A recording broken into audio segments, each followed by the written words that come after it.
writing. When we mean language, we are talking about each profession, each activity has a unique way of presentation. And until you learn the language, you may not go far with getting what you desire or communicating. In this case, the object of grant writing and the objective is to win grants, and is our hope and expectation that at the end of this 3-day workshop that you will be, you have improved your confidence in seeking and writing grants, and you probably increase your grantmanship quotient. And so we want to learn those basic ways of speaking, communicating in grant writing, and to move us on. The previous speaker, Professor Mbenja, had already set the tone about knowing that the object of grant writing is research proposal. And so we need to know how to get about that and how to package that proposal, that object, in a way that is attractive, in a way that somebody understands it, a way that somebody wants to buy it, in quotes, or is interested in having it or keeping it.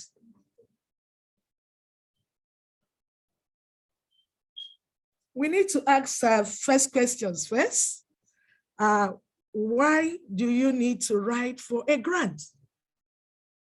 We know for sure that a lot of things demand that you prioritize. And we know that grants, by their own definition, is an assistance. And we know that most of us participating in this program, we have different burdens or different ideas to share in terms of research ideas. And we may not have the resources, especially the funding, the money required for carrying out that research or conducting that research idea or bringing the idea to, or the vision, you can easily call that idea also a vision, into fruition, living the dream place to the reality. So you need to write and seek for assistance. Actually, grants are assistance. Somebody there is willing to give you support, and then you want to ask for that support, and that's why you want to write the grant. And also we see that grants fulfill some purposes. And one of it is to support and stimulate research. We are all aware that any department, any company, any institution without a strong research and development base is likely not going to go far. And part of what grant will do is to help to support the development of ideas and stimulate even further research, because what we do is to keep looking at ways of improving our well-being, and to not only for us personally, but for the whole world. So we have already learned what research does in terms of doing for us, addressing societal purpose. Another benefit is to us purpose is to benefit a public purpose. We are all aware that currently people are still trying to do research to see how to address, prevent the COVID-19 pandemic that held the world in people are still recovering from the impact, and we are yet taking a toll of the impact of COVID-19. And so by doing research to get vaccine or get other things, how to prevent and other related matters to COVID and other important things, including peace, including agriculture is diverse. So grants that we are seeking is to get assistance that will benefit public purpose, like the one we have just finished, the COVID-19. And again, another part that looks as inward is naturally most grants writing, researcher or investigator initiated. So you see that when you are looking at it, can make you go up, that is benefit you as a person or your institution or your community. So some may carry that personal benefit from the researcher's part because you are the one initiating the grant writing or proposing what you intend to do.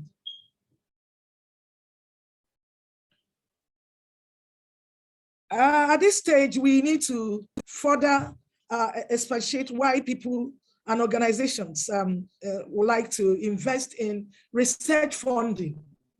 I've earlier said the importance of R&D, research and development, anywhere. For people in academic, the central theme, research productivity. And there we are talking about your ability to, that's how an institution is known, an individual is known. The previous lecture had addressed that. And now we want to give some examples for humanitarian purposes. Just yesterday, we saw the terrible earthquake that happened in Taiwan. Some people may want to fund research to start looking for how to prevent or how to reduce impact of earthquake, maybe in Japan or areas prone to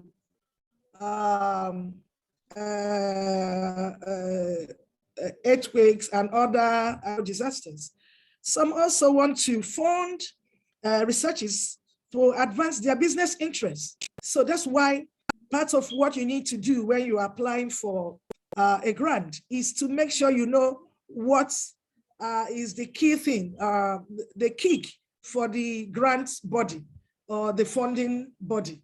So you want to know whether they want to advance their business interests, their thematic interests, or any other thing. Some also fund because of national agencies and policies. So we need to improve, like focusing on maternal and child health. And we know the children are our future. So it may be for such agencies and some other policies. Some also fund research basically for religious obligations, raising their faith. Those are part of it. Some actually also for tax rebates, holidays, but whatsoever. Some even to also breed research, because research in itself shouldn't end with a particular research. It should breed more research, recommendations and all, keep bringing new areas of improving, innovating. So it's also part of why people fund research. And some also just want to do research for feeling good. It is also very important that people do what they like. And so it can be downplayed. So some people may want to just fund a research to feel good. Of course, some may also help. Nothing stops anybody from expressing the way the person feels by, showing off that we're able to do this and do the other one. But in all, regardless of whichever way, it is good, like I said earlier, to know the driving force behind the granting body that you are seeking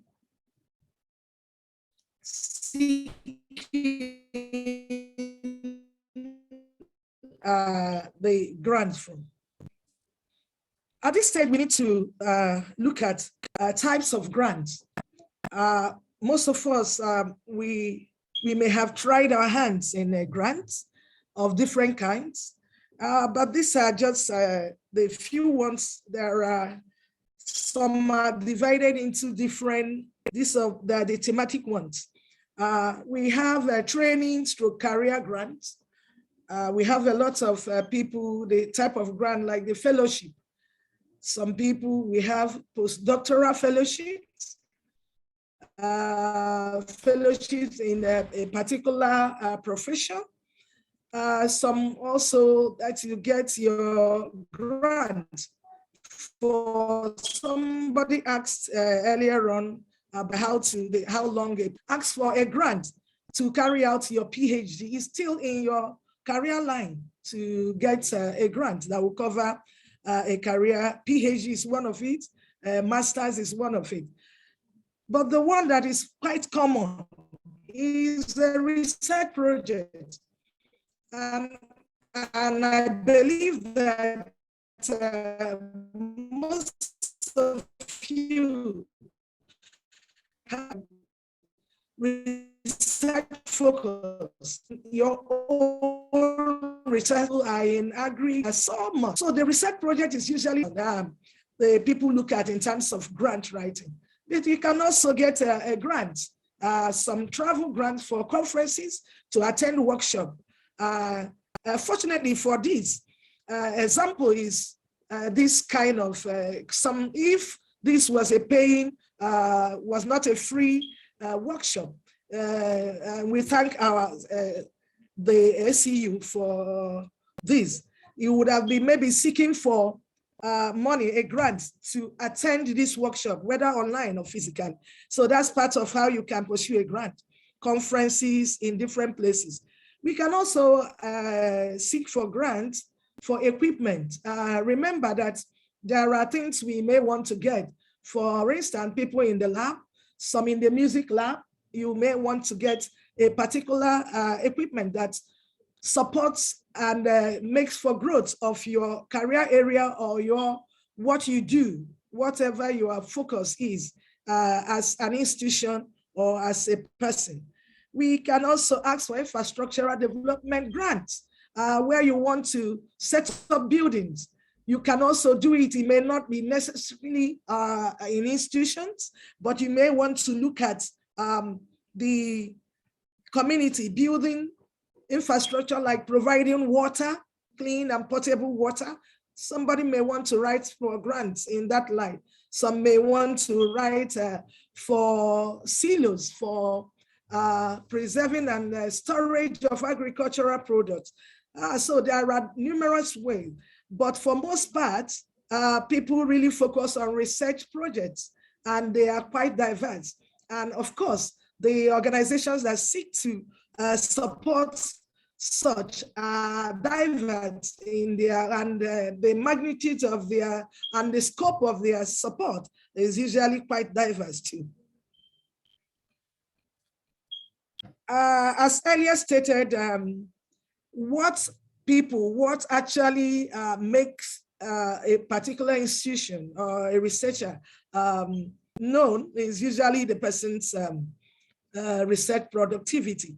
And and again, in that light, most times people look at the grantmanship of that person.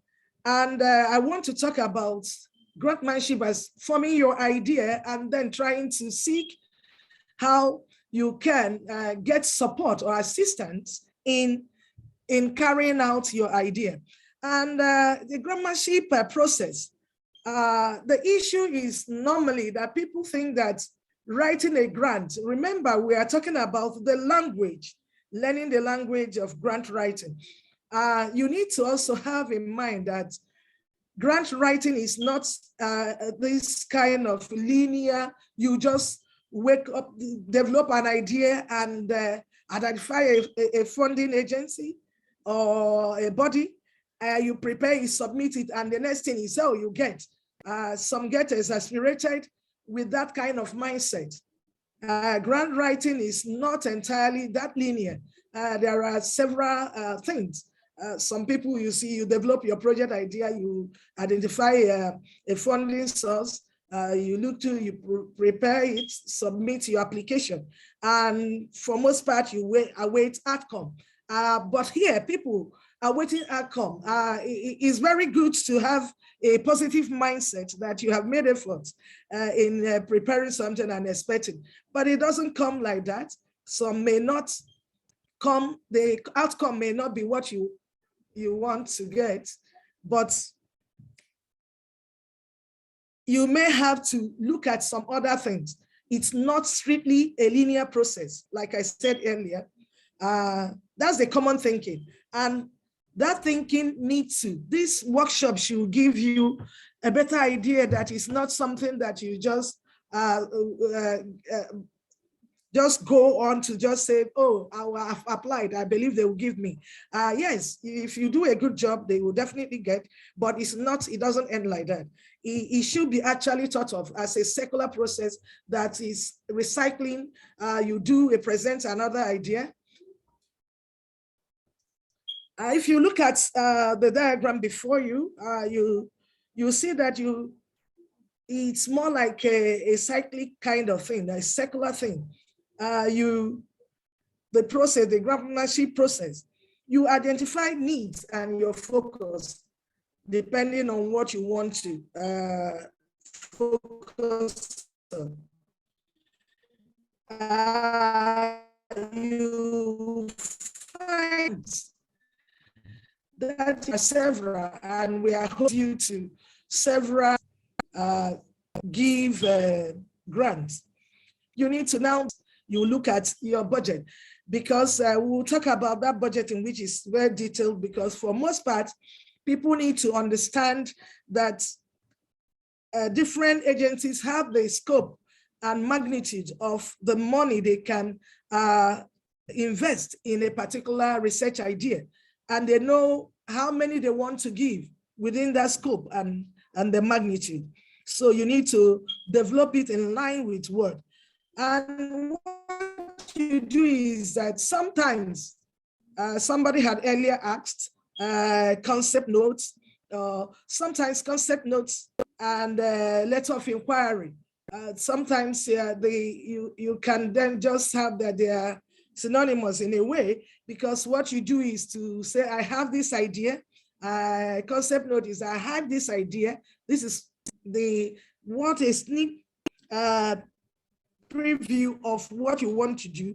And the person will say, oh, just with this one, oh, let's go and expand it and do.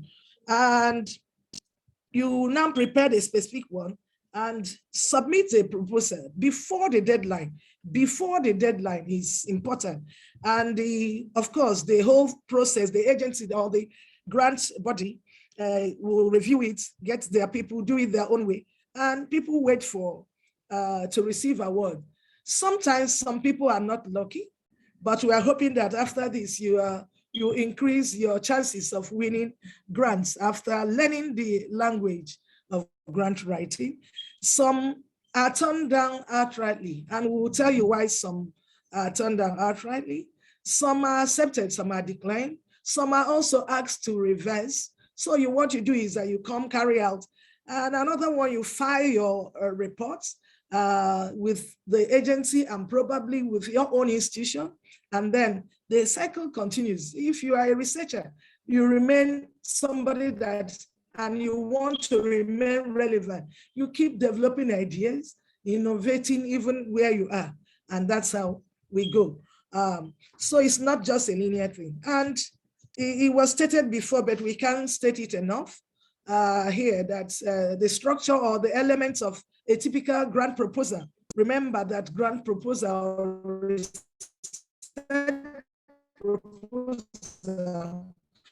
are typically the objects of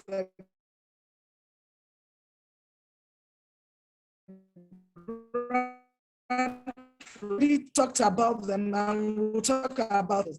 But just to run down, associate with the theme of the granting body or the funding body or the funders, you are not like the abstract, all those ones. Or introduction, bring out the statement of the problem. Why?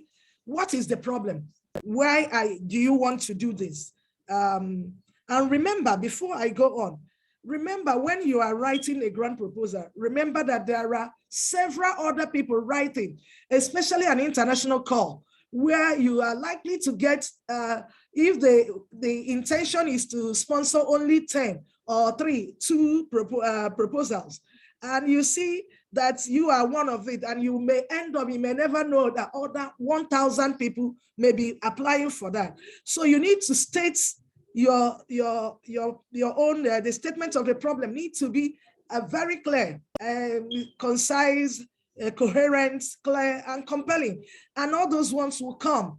If you understand the literature review, we will go deeper into things we do in literature review, because research is built is science. We are going to bring both the art and the science. And the science part is that is built on previous works of others that you are trying to innovate.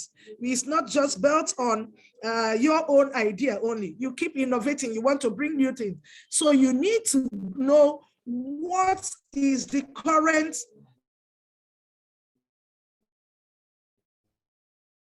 state of affairs. What methods did they use? Is there what are the gap where you are trying in your literature review? That's where you are able to identify such. And then you put your methods, because you can also innovate on the methods or procedures, or you bring out all. And again, you need to bring out the deliverables or expected results, because people want to see what you want to, the funders want to say, what are we expecting from this?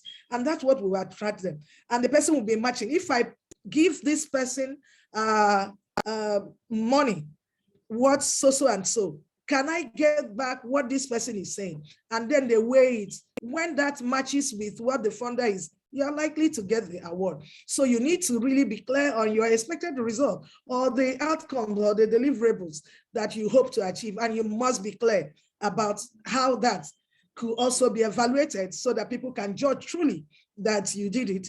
And something we need to, you also need to put your dissemination plan. Remember, any research that is not shared per se, to me in particular, it wasn't done. So about dissemination of the information, especially if the grant is for a public purpose, benefit a public purpose, you need to be sure that you have a definite dissemination plan. How do you want to share this? Is it only in the journal of your professional body, which may be restrictive? And now the social media has really increased how to get through with our dissemination plan. And we need to be more innovative and more creative in putting down how we intend to share the outcome or the deliverables of a particular project. And usually, sometimes that's also a part where the funders are very interested in seeing, and because as you are doing, you are going to acknowledge them. Of course, they want to see as part of the structure or elements of a grant proposal, the personnel, who is doing what. You cannot say you want to write a grant when you are not knowledgeable in that. Professor Nja had already spoken to the idea that some of the characteristics of individual research, improving research productivity, is in knowing your subject matter. So the funders will definitely look at, this person is an expert in evidence synthesis. So if I give money to say, extract evidence related to diarrhea and the things to prevent diarrhea, the person will now say, more confident to give money to somebody that has that kind of background and has done something and has stayed good and reputable in that.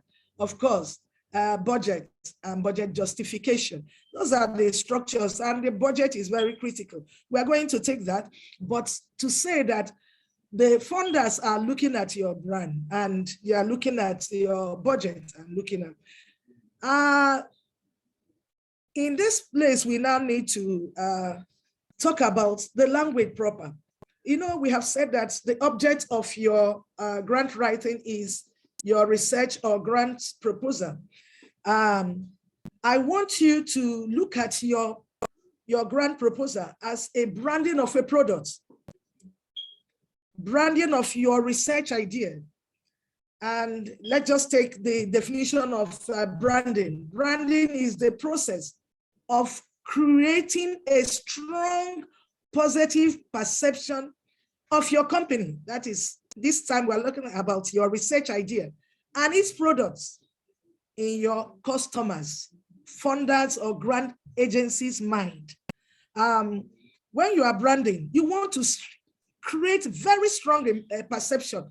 Somebody sees people are likely to buy a product when they feel the product will do them well, it will solve the problem or attend to the need or whatever thing they want to. It suits into their objective. So you need to always view your grant proposal as a branding process. You are branding it, you are making it good.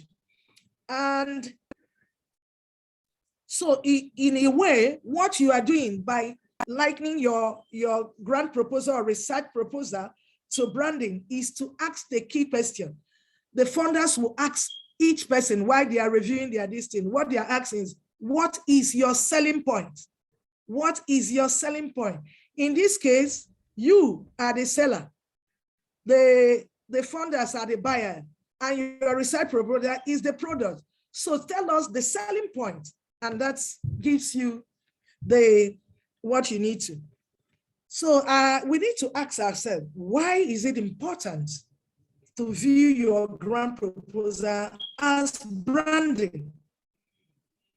One, it gives you competitive advantage over your rivals. What do I mean by rivals? I had already said earlier on that some international calls that the funding agency wants to give only 10. You may get 1,000 applications, and you want to have a competitive advantage over the 1,000 and say that yours is taken. That is, so you need to do that. That's very important, that you'll be looking at that you are having a competition with others for that particular small opportunity.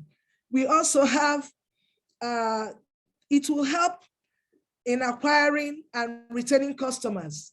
That is if you brand well, the funders will always want to come back to you. You know how we buy things from the supermarket, from the shop. You want to go, any product, you say, this is good because I get the quality, I get all the things they say they are going to do. And sometimes they also want to see that funders get it at, sometimes that's at a lower cost, some people. It's also a way, why it's important is that it shapes the customer's expectations. When you brand and show your proposal very well, it changes the funders, they will want to, this person, is it a possibility? Are we going to get this from this? Another thing is you are creating a unique bond between you and the funders. You know what, people go back to a particular product, a particular brand of a product. And why are they doing is that they have now met, whether it's even distant, the producers may not be around, but there's an attachment. And it's same thing with this, with your research proposal, when you view it as branding, because now you are having a unique bond with the funders. They may want to come back all the time to ask, is there anything you want to give us again that can help also? Remember, the funders too, as your brand is selling, their own brand is also selling. And of course, it can generate profit. Profit in this sense may not translate to currency per se, but you are saying profits of international, global recognition and all those ones. And of course, sometimes profits even in monetary terms. Now, since we have said that you should view it as a branding, how do you build a brand or a research idea? First of all, the first thing to do is to understand your funding or grant body. What do I mean by that? You need to identify the elements that influence your customer or the funding body. What do they like? What is their thematic area? You can be in agric. A funder cannot be, be funding agricultural research, and then you just wake up and you want to give them research in peace and security. What do they like? What motivates them? What attracts them? Those are questions you need to. And how do you do that? You need to go and read more, investigate, check out what the funding agencies, either through their website, is part of who can do that, so that you position yourself very well. We also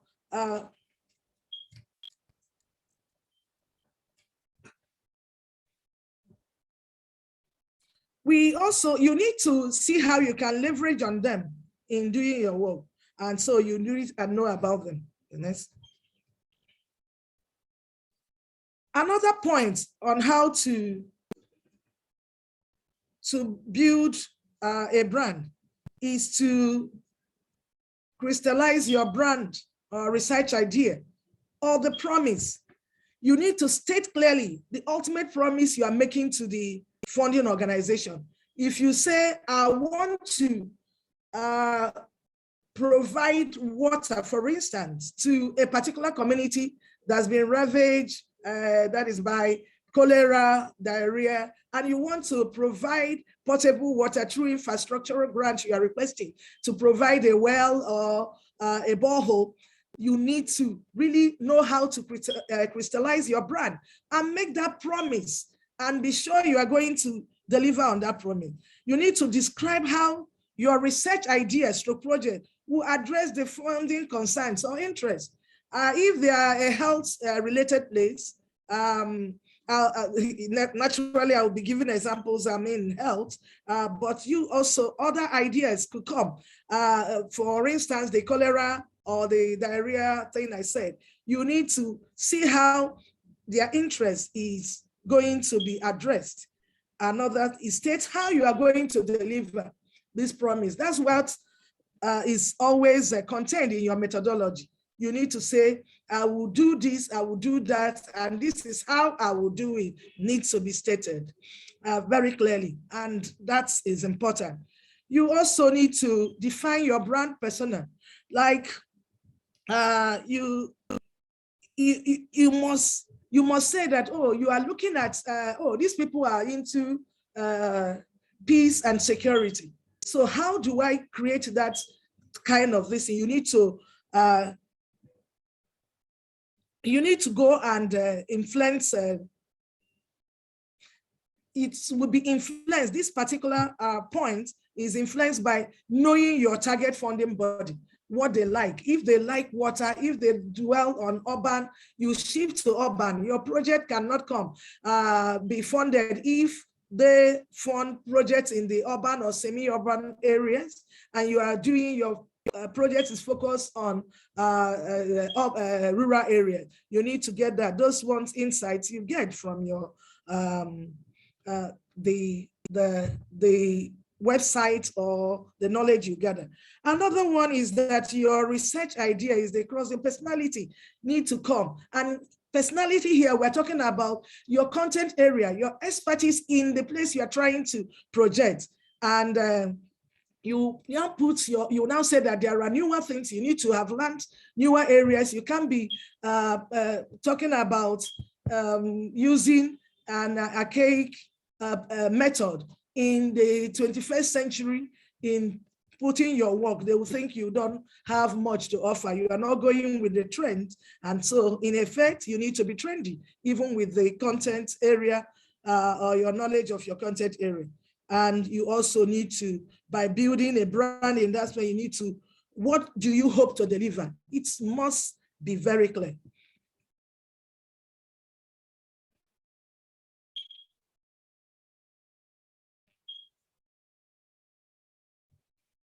Another one is to perfect your visual assets.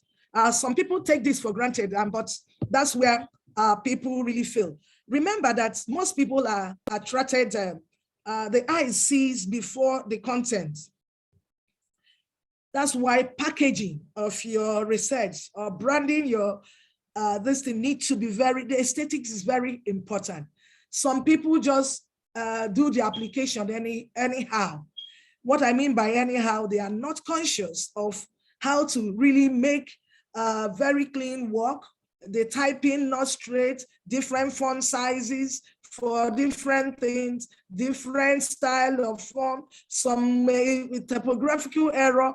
Some people, when you read like that, you are, remember, if nothing, you take nothing out of this particular point, that you need to perfect your visual assets, is that people see the containers before, or the packaging before the content. So sometimes people buy products by just looking at how fine, how beautiful that project, the container, the packaging is, before they even see what is inside. Sometimes people get disappointed, but at least it will attract the funders by having a second or third look at your work and seeing your content. Of course, that means you need to avoid grammatical errors that are obvious, and a sloppy presentation can turn even anybody off. Remember, some people don't do this, giving back. When a funder is, by building your brand, you need to show, that is, acknowledge your people, even when you get the award. And even if you don't, most times you can say even that, oh, thanks for creating an opportunity, because it's not an easy thing to bring out one's money, or an organization's money, to say, I want to fund this. It's something we need to acknowledge the people. Most of us don't do it, but people that do have seen that the reward is that people take, they notice that this is a gift that gives giving back, because they acknowledge, they say, oh, this person notices us, and maybe we'll probably notice the person subsequently. So if you get the award, you need to show gratitude. You are trying to build, remember, beyond just your work, you are building a long-term relationship by trying to give back.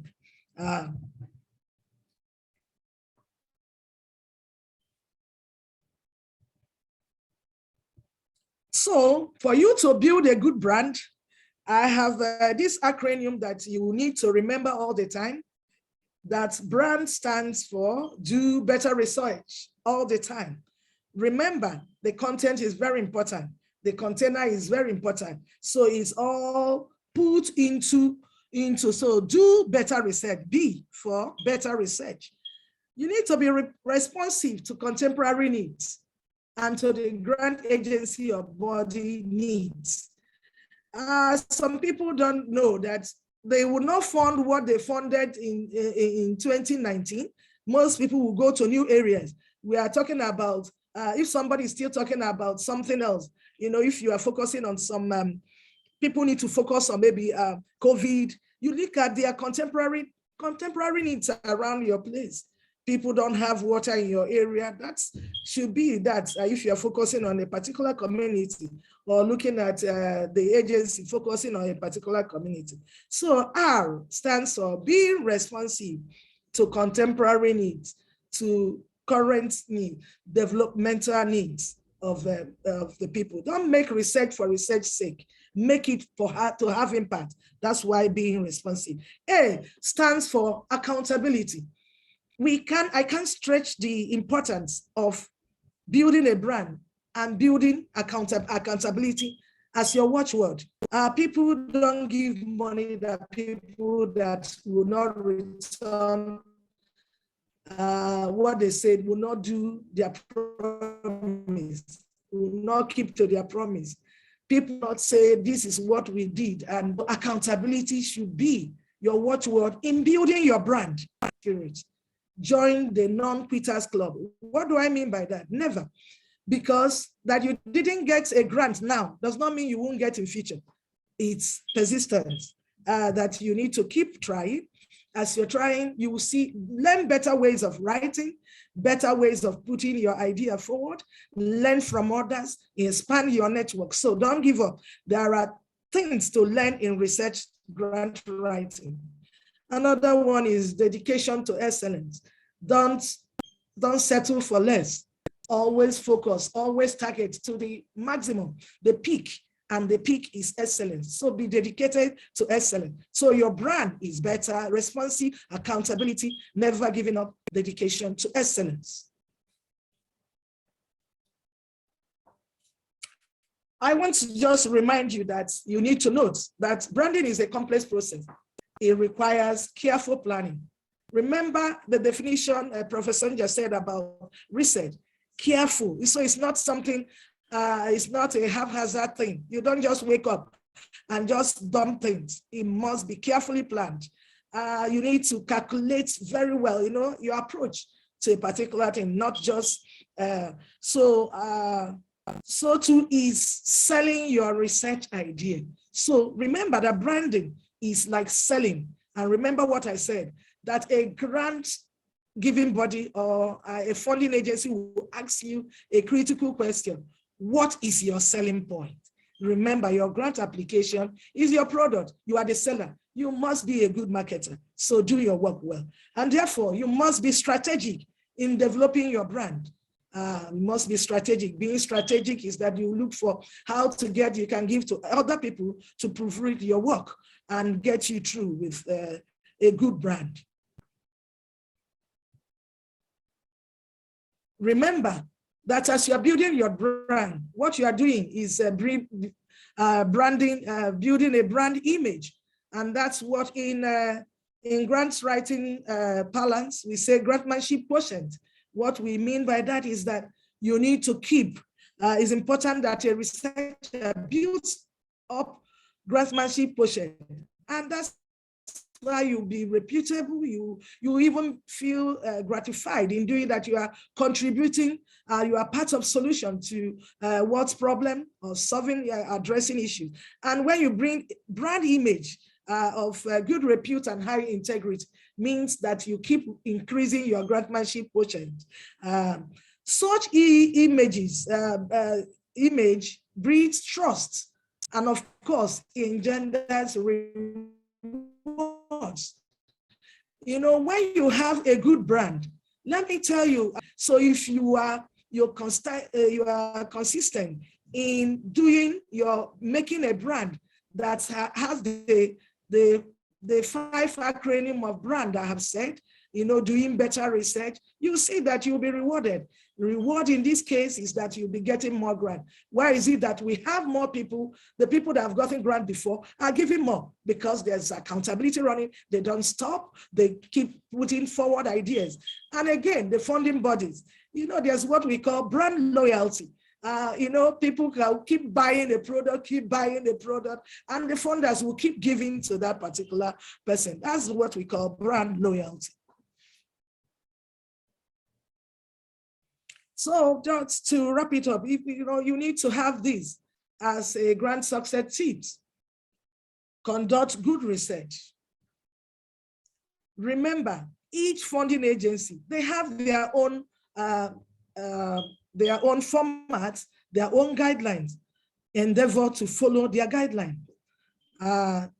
Build support. Remember that you don't just come and do research, you can ask questions, ask your colleagues, ask people, both. Now we have the internet. People can even go to a particular group and say, can somebody help me in doing, what do you mean by this? Which other way? You can get answers. So build support and always stay connected. Remember, these funders, they have a network too. And if you are not accountable to one, you are not likely to get in the second, especially for international, because they will all have you either blacklisted or they will note that you are not somebody that they can trust, and that will be dangerous. So you need to stay connected in your professional network, and then you can get other connections as well that will help you in your grantmanship quotient. And finally, for now, just to recap the rules of the game of grant writing and proposal writing. You need to be persistent. That's why I said in the end, never giving up spirit. Join the Never Quitters Club. Increase your web reference and presence, which we will do in the course of this training. We also make every effort to break into the international funding network. And that's why I said, if you are not accountable and they blacklist, you can, but keep trying to get that connection, build the support. That's part of what. Develop and cultivate writing skills, which is part of the expectations of this 3-day workshop. That as we go, you will learn how to consult widely Don't wait and stay only. Ask people, how do you think we can do this? Even a lay person may give you idea. Learn from other sources that's not directly your professional area. Some books you may apply what happens in agri into geophysics or into another place. It doesn't. You can even what happens in geophysics into security, peace and security. Make a good impression, especially with your first external grant. What we mean by making good impression is from beginning to the end. Your packaging must be good. That's your container. The content too must be good and attractive to the funders. And remember, like I said, the funders have network and you need to maintain that. I used some of these materials and I acknowledge them. I want to thank you for listening. Oh, thank you so much, Professor Regina Nwadiaro. That was a powerful one. I've personally learned a lot from this, and I'm going to use it to, improve my grant seeking skills. And I'm sure several other participants who have listened to you will do that too. So while you were speaking, a lot of questions were pouring in. So I would take some of them because we still have one more lecture to go for today, all right, before it's 1 p.m. Okay, so quickly, can one person write a proposal and get funding, or must it be a collaboration among like-minded scholars? That's a very brilliant question. It depends on the nature of the call. That's the call for proposal. A small or micro grants that may require an individual submission. If it's a large one, it may also, if it's a large one, collaborative researches are really being, people tend to support that because within that collaboration, you see a lot of ideas from different angles. Sometimes some funders specify that the collaborative effort must come from distinct areas of study or knowledge, like a combination of somebody from the social sciences to the person in film and industry, literature, science, and to combine so that they bring. So it's not really casting gold, but most big funders who want to really fund projects that are of collaborative nature. Okay. Another question came in from Dr. Samuel Apwan from University of Calabar. He said, I hear that some funding agencies always refer to a resource person whom they know to identify an applicant from their country. So considering the religious and ethnic sentiments in Nigeria, is this arrangement foolproof? I can't really question the approach of any funder. They know how best to get to their own objective. If, like I said earlier in the course of the lecture, that the funders, they have their own network and they may want to really do what sometimes we call snowballing in terms of getting the material they want in terms of personnel to carry out. Remember, the funding agencies are doing also achieving their purpose by funding a thing. So they have their thematic area, they have their areas of interest, they want to also achieve. So there's nothing really wrong in asking somebody to, and again, anybody making reference will only make reference to the person that he or she is sure of. So if he happens to be somebody of the same faith, of the same tribe, I wouldn't really question that, because to the person that's been given the honor to make that reference, the person is making the best reference the person can, given to that his own reputation is also at stake. Okay, thank you so much for answering that as well. Can you use the same process of grant writing techniques to apply for intervention or campaigns instead of conducting a research? Also, am I to write Am I right? I don't get this point. Okay, I don't really get the question. But let me just put it. Can you use the same process of grant writing technique to apply for intervention or campaign instead of just research?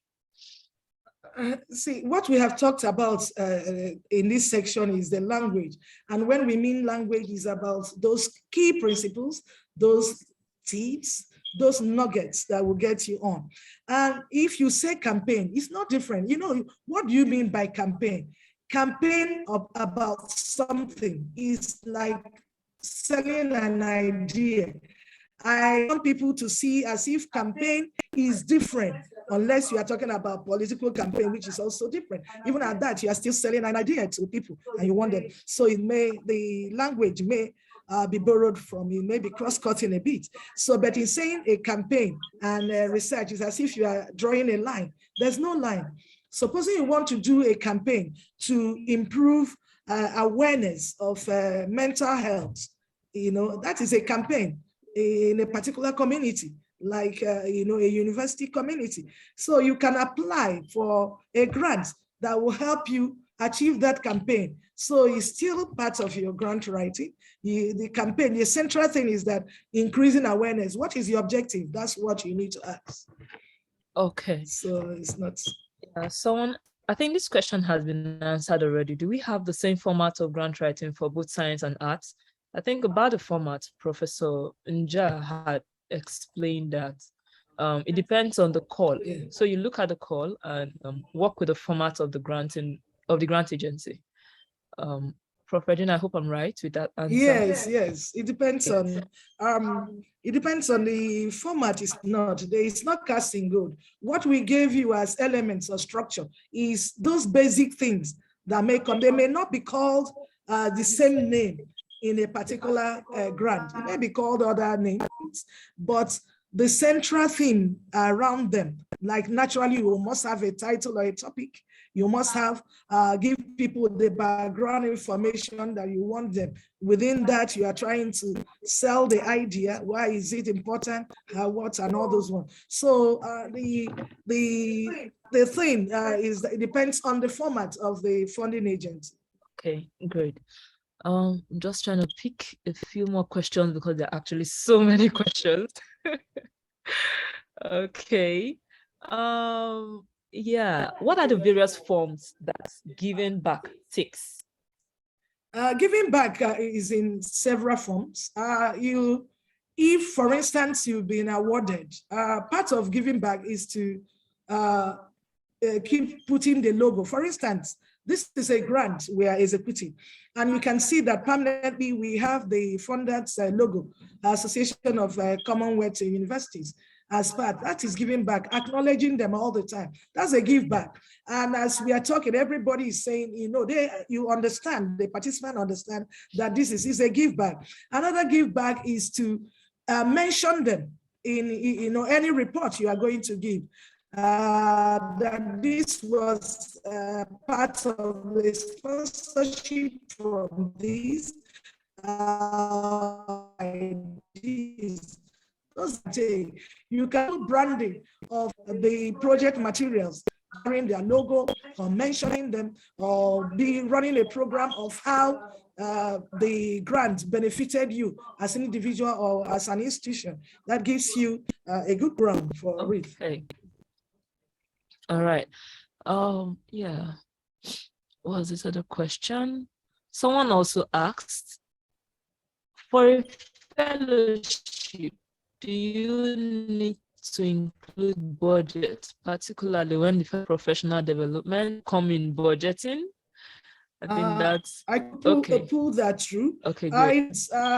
In doing a fellowship, remember that when you are doing a fellowship, you may it's also time bound, and sometimes time bound things are also money bound in terms of there are specific money. You know, remember they may now say if you want to do a fellowship in a particular area, like postdoctoral research.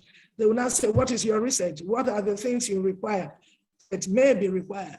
Unless some fellowship that have their the budget ceiling already defined. So you may not bother with that. But for most part, they may ask you to, even if there's a budget ceiling or a budget range, you need to state clearly that is that you this is what you use the amount to do at this. Some for publications, some for main research, or some for visits outside your workplace. Okay. So I think this is from someone who is really new in grant writing, and I would like to take his question. What are the chances of winning a grant if one hasn't won a grant before? Funders may ask applicants to list grants won previously. So if one hasn't won a grant before, how can one deal with the issue of gaining experience and reporting that experience? The way to start is there must be a first time. And the way to go is to keep trying your hands. It's a beautiful question. That's why I said that the common thinking is that people think that immediately apply. In their mind, they have put forward a very brilliant idea and people should buy it. It doesn't work that way exactly. Some get very lucky. Their first application, they win. But the way I can is to encourage you that you learn, those basic things we say, learn your content, subject matter, be motivated, know what motivates you. You need to have a very good work habit. Professor Senja was making an allusion to that in terms of characteristics that builds. You need to know those characteristics, 8 of them. So, and learn how that impacts on your research productivity. And you keep looking for opportunities and applying to opportunities. Remember, if you don't apply, you won't get. Yours won't be in the pack that will be reviewed. So the more you write, and don't be discouraged. Don't be discouraged if you don't get at the first instance. Keep trying. Remember the non-quitters club. That's the way it goes. Okay. So I think we'll pause here with the questions and we'll just take a break. Okay. So during the break, Professor Regina will still look at the questions, the other questions you've asked, and since she's going to take in the literature review lecture, which is the last for today, I'm sure she can incorporate some of those questions in her next presentation. So please, if I have not read your question, do not take this personal because there are a whole lot of questions. And I just had to pick them at random, okay? So it's not personal, please. All right, thank you so much, Professor Regina, for that insightful session. We are going to take a break right now and come back at, we'll take a 5-minute break and then we'll be back at 12, let's say 12:50. We'll be back at 12:50. So we'll be back at 12:50, yeah, so that we can take the last part for today. All right, thank you so much. So you just take a break, go take some lunch, grab a cup of coffee, just do something fun. And when you come back and tell us what's the fun thing you did. All right, thank you once again. And enjoy some music, of course, if you choose to stay.